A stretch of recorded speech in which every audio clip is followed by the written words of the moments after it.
जय गजानन माऊली मंडळी, नमस्कार. जय गजानन. आज आपण ऐकणार आहोत भक्त कवी मिलिंद माधवकृत श्री मल्हारी मार्तंड विजय अर्थातच श्री खंडोबा महात्म्य हा ग्रंथ. या ग्रंथालाच श्री मल्हारी महात्म्य असेही म्हणतात. नमन श्लोक.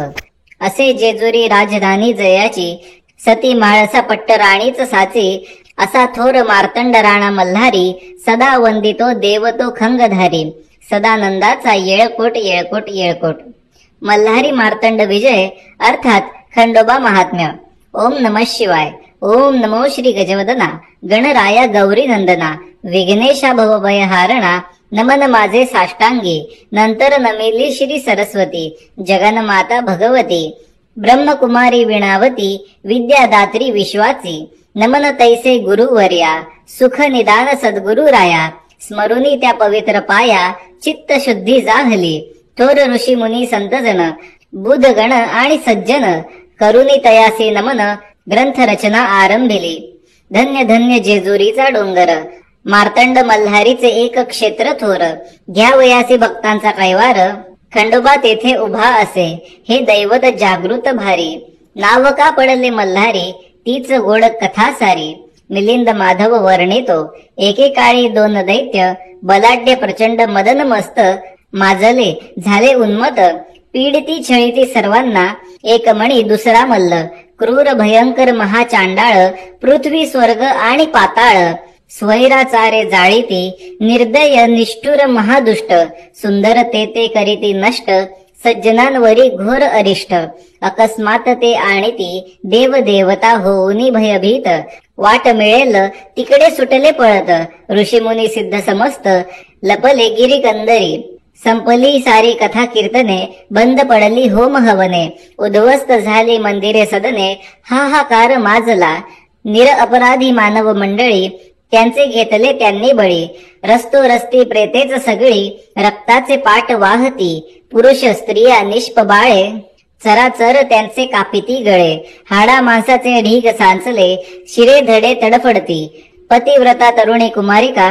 शीलभ्रष्ट करीती क्षणात एका, भीती वाटे रावरांका त्या अधर्मी असुरांची, भद्र अभद्र न जाणीती, पाप कर्मांची नसे लज्जा भीती, नीती अनिती न मानिती, जुमानीती न कोणाला, असह्य झाला अत्याचार, एकांत स्थळे जमले निर्जर, करुनी सारासार विचार, बेत त्यांनी ठरविला, म्हणे जाऊया वैकुंठासी, दुर्दशा सांगूया विष्णूसी, दया उपजता त्याचे मानसी, अभय देईल आम्हा ते, घेऊनी 10 अवतार आणि 14 लीला अवतार, असुरांचा केला संहार, सज्जन सर्व रक्षिले, ऐसा भगवंत जगत चालक, आता आधार त्याचाच एक, इतर म्हणती हेच ठीक, चला जाऊया वैकुंठी, इंद्र वरुणादी सकल सुरवर, ऋषीमुनी आणि तापसी थोर, सिद्ध योगी आदी अपार, धावत गेली वैकुंठी, करुणी विष्णूसी नमन, असुरांची कृत्ये केली कथन, करावयासी सर्वांचे रक्षण,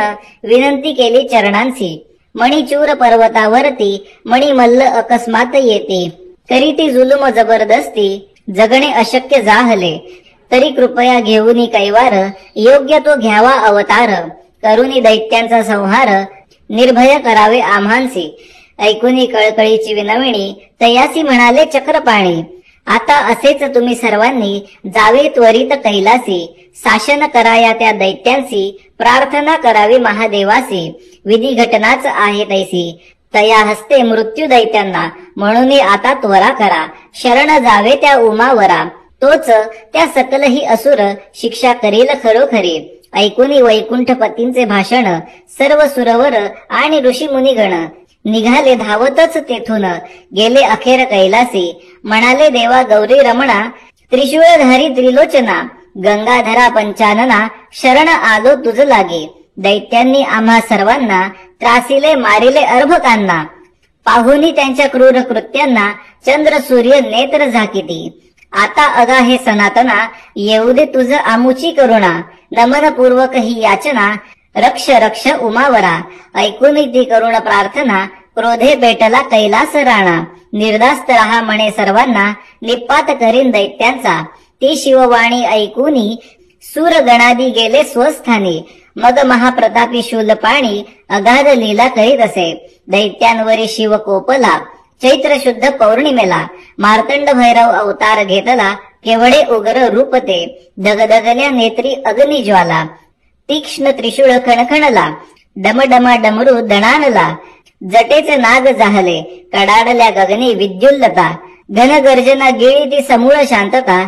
चला उठा धावा म्हणता शिवसैन्य आले धावूनी. 11 रुद्र असंख्य शिवगण.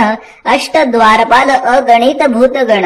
परमवीर गजानन शळानन सैन्यासह सिद्ध जाहले. 64 भैरव तितक्याच योगिनी.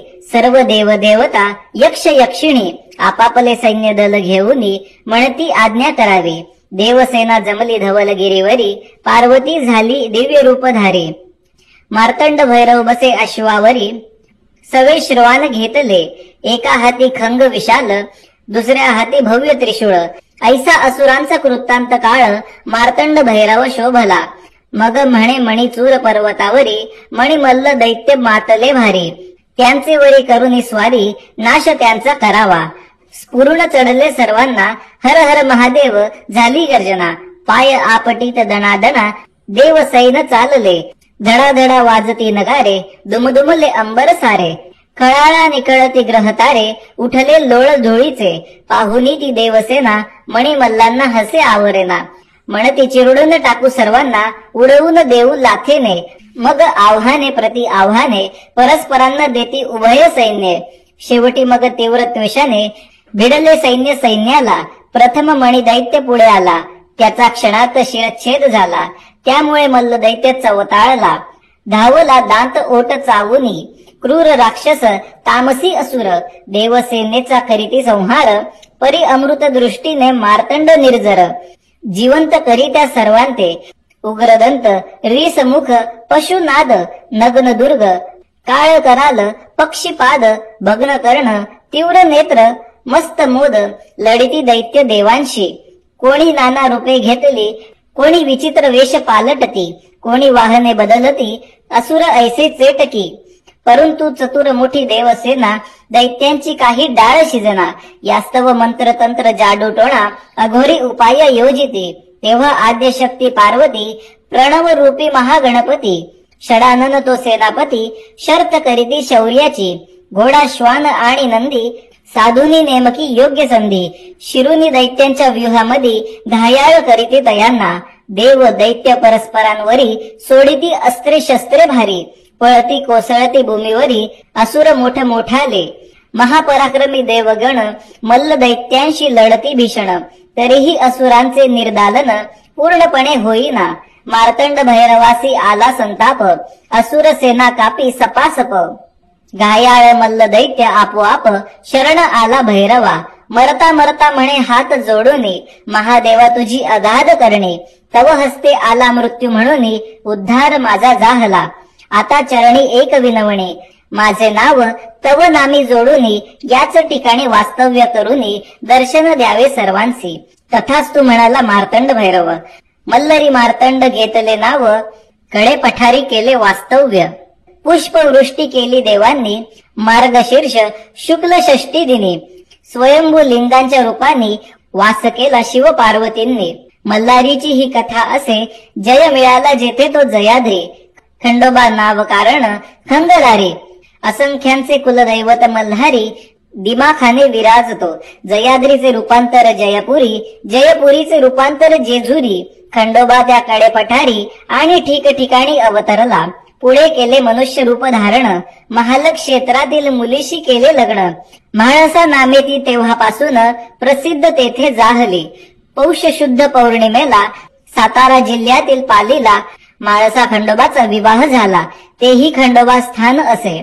श्री शिव आणि पार्वतीची इच्छा योजना पूर्वजन्मींची या अवतारी पूर्ण झाली साची. खंडोबा म्हाळसा रूपाने खंगधारी म्हणून खंडोबा म्हणती. हयपती म्हणून तो हैबती. तोच मल्हारी म्हाळसापती. कैवार घेई भक्तांचा. हळदीचे पिवळे जर्द चूर्ण. अनेक रोगांचे करी निवारण. यासाठी भंडार म्हणून उधळीती भाली लाविती. जिकडे तिकडे पिवळेच दिसते. जेजुरी जणू सोन्याची भासते. गुप्त रूपे गंगा राहते. गडाखाली बाणाई. आश्विन शुक्ल नवमीसी आणि त्रिपुरी पौर्णिमेसी शिवाय चंपा षष्टीचे दिवशी खंडोबा देव पूजावा. खंडोबा दिवस रविवार शुद्ध चरण असावे दिवसभर. खोबरे दवणा बेल भंडार भक्तिभावे वहावा. पवित्र महिना मार्गशीर्ष त्याच्या शुक्ल प्रतिपदेस मार्तंड भैरवाच्या षडरात्रात्सवास हर्ष प्रारंभ करावा. उत्सव करावा 6 दिवस. मनींची इच्छा सांगावी खंडोबास. मग शेवटी चंपाषष्टीस मार्तंड भैरवोत्थापन करावे. खंडोबासी पुरणपोळी व खीर भरीत रोडगा प्रिय फार. हळदीचा पिवळा भंडार खंडोबावरी उधळावा. मल्हारी मार्तंड देव थोर भक्तांसाठी करी चमत्कार. त्याचे महात्म्य असे अपार किती कैसे वर्णावे. एक कथा असे आगळे मुरलीची मुरळी झाली. वाघांनी मानव रूपे घेतली तेच वाघे जाहले. तिलोत्तमानामे लावण्यवती एक सुंदर अप्सरा होती. इंद्र शापे मुरली रूपे ती कृष्ण हाती शोभली. पुढे बाणाईच्या शापाने मुरली नाचू लागली मुरळी रूपाने. तीच प्रथा कालांतराने तेथे रूढ जाहली. नळदुर्गाच्या चंदन वृक्षाखाली वाघ आले धनगराजवळे. त्यांनी मेंढीची मागणी केली तेव्हा चमत्कार झाला. खंडोबाने स्वतः त्यांचे वर फुंकिला आपला भंडार. तोच झाला त्यांचा उद्धार. मानवरूपी वाघे झाले ते.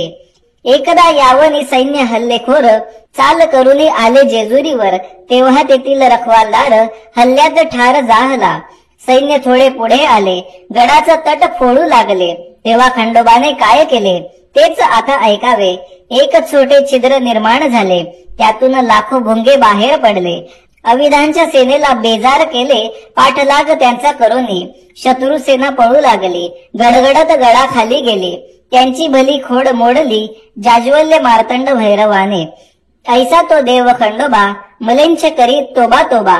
त्या पवित्र गडाचा ताबा घेताना आला तयाला. पूर्वी एकदा बाळकृष्णाने मार्तंडाचा नैवेद्य फेकिला रागाने. तेव्हा त्याला यशोदेने उखळीस बांधून ठेविला. नैवेद्य फेकिला म्हणून खंडोबा झाला कोपायमान. त्याच्या शापाने तो कृष्ण श्वान रूप झाला. पुढे नारदांनी करून प्रयत्न भंडार मिळविला वाघ्याकडून. तो शिंपडता श्वानावरून कुत्र्याचा कृष्ण जाहला. ऐसे चमत्कार झाले किती याची मुळीच नसे गणती. चोर दरोडेखोरांप्रती जबरदस्त शिक्षा होत असे. मात्र भक्तांची हाक ऐकून धाव घेतसे न लागता क्षण. बिकट संकटे करी निवारण ऐसा अनुभव सर्वांचा. कोणत्या रूपे केव्हा येईल हे कोणालाही नच कळेल. धावा करिता होईल मंगल अमंगल अवघे टळेल. नवस करिता खंडोबास इच्छा पूर्ती होईल खास. म्हणून सर्वांनी तयास शरण जावे सर्वदा. वेडे खोबरे भंडार यांनी तळी भरावी सुंदर. त्रिवार करावा जय जयकार सदानंदाचा एकोट एकोट.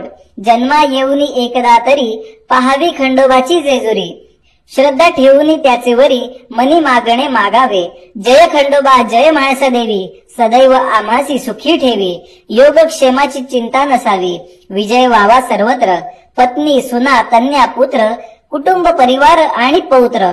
बंधू भगिनी आप्त मित्र सुखी असोत सर्वही. नोकर चाकर गुरे ढोरे विद्या वैभव मिळो सारे.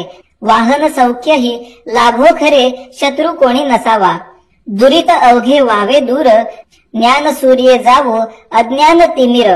धनधान्य मिळो अपार हीच पायी प्रार्थना. सिद्ध हस्त कवी थोर थोर त्यांनी मल्हारीच्या चरित्रावर ग्रंथ रचना केली असे सुंदर. त्यांनीच प्रेरणा झाली अनेकांनी लिहिले अनेक ग्रंथ. त्यातील मुख्य मुख्य मतितार्थ खंडोबा भक्तांप्रित्यर्थ सारांश रूपे दिला इथे. ज्यांच्या ग्रंथाचा घेऊनी आधार गुंफिला हा शब्द सुमनहार. त्यांचे ऋण मान्य साभार कृतज्ञतेने सर्वथा. ग्रंथ असेल हा ज्या घरात तेथे न राही पिशाच भूत. दूर व्हावया व्याधी समस्त भंडार भाली लावावा. नित्य करिता या ग्रंथाचे पठण 68 तीर्थांचे लाभेल पुण्य. सकल मनोरथ होतील पूर्ण मल्हारीच्या कृपेने. पोथी वाचावी रविवारी तरी खंडोबा स्मरावा अखंड अंतरी. श्वान एखादा येता दारी अन्नदान अवश्य करावे. करिता खंडोबा महात्म्य श्रवण 72 रोग जाती पळून. मिळेल आयुरारोग्य धन निश्चय हे जाणावे. खंडोबाचा दशाक्षरी मंत्र जप जाळील सप्तजन्मींचे पाप, अशुभ टळेल आपोआप, म्हणे मिलिंद माधव.